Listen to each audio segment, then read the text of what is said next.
All right, let's talk about something that's been making waves in the veteran community lately, and that's a new policy change that's got some people scratching their heads and others downright nervous. Now, there's been a lot of buzz around whether or not VA disability compensation is still considered income, especially when it comes to housing assistance. And while rumors may have been flying, the Department of Housing and Urban Development, or HUD, recently dropped a major update that we need to unpack. What's up, guys? My name is McKeown, and welcome to the Veteran Advantage channel. I'm a proud U.S. Marine Corps veteran and had the honor of serving from 2008 to 2012 out of Camp Pendleton, California.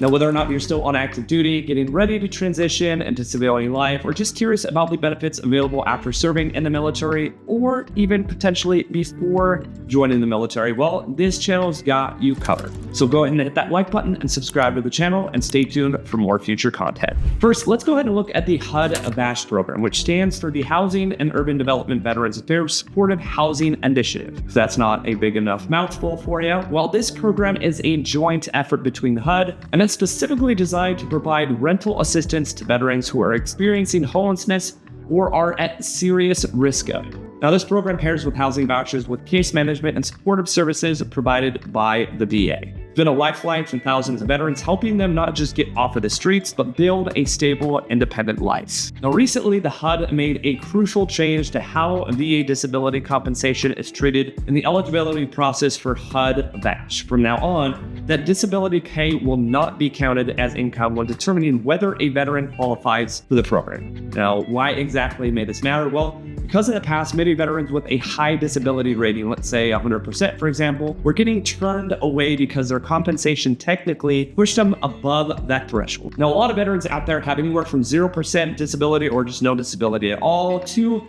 the other side of the spectrum where they have a 100% disability, which is a substantial difference on a monthly basis in terms of income that they receive. Now, this change opens the door for more veterans to actually access housing help, even if you're receiving full disability pay or just a good, decent chunk of disability pay. Now, this change only applies to the HUD VASH program, which is just one of the several housing-related services out there. Now, other local, state, or nonprofit programs might still count VA disability as income, so it's important to double check the rules for each specific program. Now, unfortunately, there's no one size fits all answer here, and depending on where you live and what kind of assistance you're applying for, you might run into some different interpretation. And that's why it's extremely critical to talk to your local HUD VASH coordinator or your VA caseworker. They're the best folks out there to help you figure out what you qualify for and how these changes actually affect your option. Also, just so there's no confusion, this HUD policy has nothing to do with your VA home loan eligibility. The VA still considers your disability compensation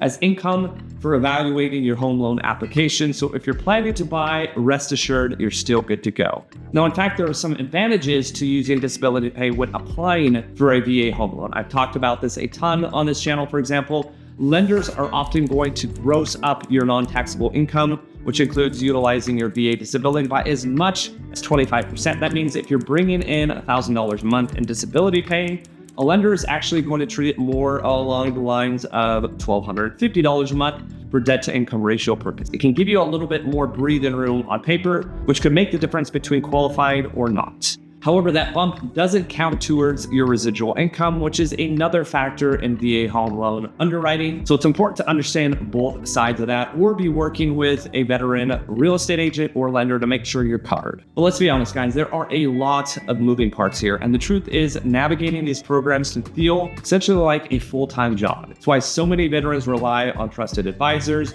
real estate professionals like myself who specialize or actually have used their VA loans to purchase or just help people with veteran housing. Because let's be honest, guys, most of us are not going to be reading the VA lender's handbook in our free time. So what's my advice for you guys? Well, subscribe to the channel to stay up to date with everything happening in the veteran community, whether you're thinking about buying a home now or just want to be ready down the road. Knowing how these programs work can give you a serious edge. Policies shift, benefits change, and if you're not paying attention, it's easy to miss out. But that's all I got for you guys this week. Make sure to like and subscribe. It really does help. And stay tuned for the next video.